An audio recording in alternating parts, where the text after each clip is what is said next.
ಎಲ್ಲರ ಅಭಿಪ್ರಾಯದಂತೆ ಬೇರೆ ವಿರೋಧ ಪಾರ್ಟಿಯವರು ಕೂಡ ಭಾಳ ಒತ್ತಾಯ ಮಾಡ್ತಿದ್ರು. ಈ ವಿರೋಧ ಪಾರ್ಟಿಯವರೆಲ್ಲ ಏನೇನೋ ಮಾತಾಡ್ಬೋದು, ಅದಕ್ಕೆಲ್ಲ ಉತ್ತರ ಕೊಡೋಣ ನಿಧಾನವಾಗಿ. ಯಾರು ಏನೇನು ಹೇಳ್ತಿದ್ರು, ಏನು ಸ್ಟೇಟ್ಮೆಂಟ್ ಮಾಡ್ತಿದ್ರು, ಏನು ಹೇಳ್ತಿದ್ರು, ಈಗ ಅಶೋಕ್ ಏನು ಹೇಳಿದ್ದಾರೆ, ಅದಕ್ಕೆಲ್ಲ ಖಂಡಿತ ಉತ್ತರ ಕೊಡೋಣ. ಅಶೋಕ್ ಏನೇನು ಸ್ಟೇಟ್ಮೆಂಟ್ ಮಾಡೋದ್ರಿಂದ ನೀವು ರೀಕಾಲ್ ಮಾಡಿ.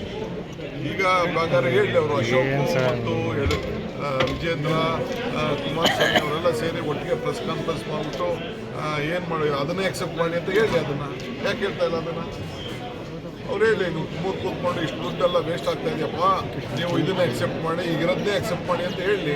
ಅವ್ರು ಇದೇ ಒಂದು ಮುಂದೆ ಒಂದು ರಾಜಕೀಯ ಬಣ್ಣ ಇಟ್ಬಿಟ್ಟು ಮಾತಾಡ್ತಾ ಇದ್ದಾರೆ. ನಮಗೆ ರಾಜಕೀಯ ಬಣ್ಣ ಬೇಡ, ಜನರಿಗೆ ಸಾಮಾಜಿಕ ನ್ಯಾಯ ಸಂಚಾರಗಳಾಗ್ತಾ ಇತ್ತು. ಈಗ ಕೆಲವು ದೃಶ್ಯಗಳನ್ನ ನೋಡಿದೆ. ಬೆಂಕಿ ಹತ್ಕೊಂಡು ಉರಿತಾ ಇದ್ದು. ಭಗವಂತನಲ್ಲಿ ಪ್ರಾರ್ಥನೆ ಮಾಡ್ತೀನಿ, ಹೆಚ್ಚಿಗೆ ಸಾವು ಆಗಬಾರ್ದು ದೇಶದಲ್ಲಿ. ನಾನು ಅವ್ರಿಗೆಲ್ಲ ಭಗವಂತ ಆತ್ಮಕ್ಕೆ ಶಾಂತಿ ಸಿಗಲಿ. ಏನು ಹೆಚ್ಚು ಕಮ್ಮಿ ಆಗಿದೆ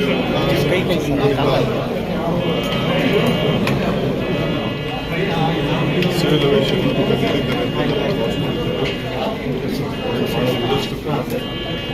ನಮ್ಮೆಲ್ಲ ಕರ್ನಾಟಕ ಸರ್ಕಾರದ ಪ್ರಾರ್ಥನೆ, ಪಕ್ಷದ ಪ್ರಾರ್ಥನೆ ಎಲ್ಲ ಕೂಡ ಅವ್ರ ಮೇಲೆ.